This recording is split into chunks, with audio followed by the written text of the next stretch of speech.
It's Saturday, April 7th.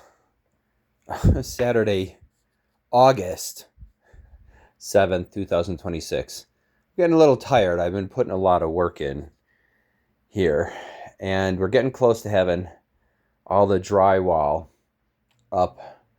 Before I share some of the things that my son and I have done, just want to mention again, this is for entertainment purposes only. Do not assume that I know what I'm doing. Any suggestions that I give you, you use at your own risk. So we're getting close to having the drywall up. And with the two of us working, we've been trying to find ways that we can keep things moving along faster. So maybe these are things that other people who do these types of projects all the time know how to go really fast when you have two people. But my son and I have been figuring out some things as we go. Now, I've got this cleat sitting here because that's ready for when we're going to be doing this section of wall.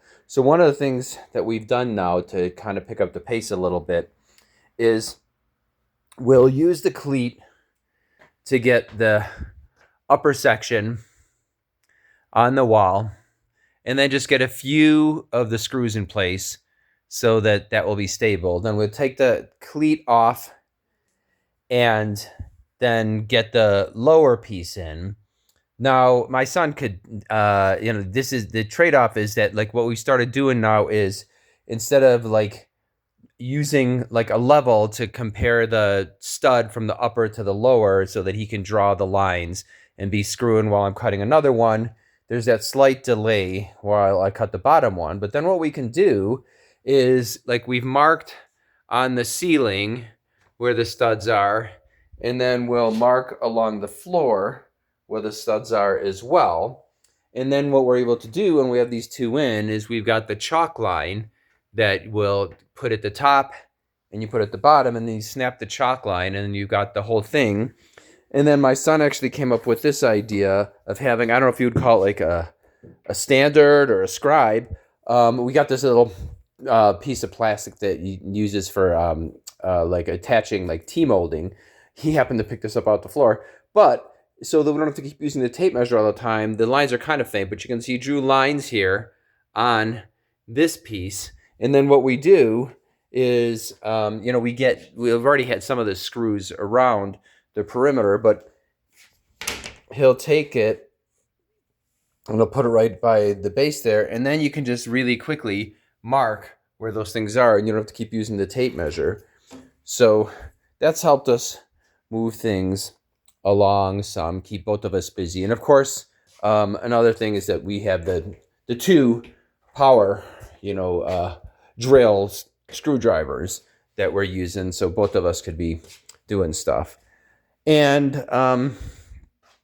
another thing that I think I'm going to be doing here, just while we're looking through the basement right now, is I think I'm going to put another light in, like, you see where this row runs. I think I'm going to put another one there because it's a little dark in the doorway when you come in. And fortunately, the way I ran the power line, I ran it up and then across here. So I've got the cable coming through, and I think I might even be able to just cut the hole in the ceiling and snip the wire and then be able to get that like converter box thing in there and get the wires attached. So I'm going to see about having a go at that. I'm realizing that it probably would have been better if we would have actually put 12 lights in this room, 6 on this side, 6 on the other.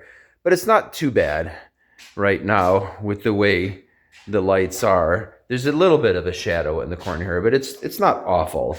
And so I don't think I'm going to mess around with trying to run any more lights in this area because that's a little trickier based on the way that I had run this. The wires like coming through here, and I'd have to see about pulling the ceiling panels off for sure. So I think we're just going to accept that that corner maybe isn't as bright as it could be, but I could do something by the doorway here pretty easily, getting another light in. So I guess kind of a mixed video here. Didn't keep the focus of showing you stuff, only the stuff that we did to speed ourselves up. But I guess we can call it like I don't want to necessarily say tips and tricks, but like learn from my mistakes type of video. So hope you enjoyed it.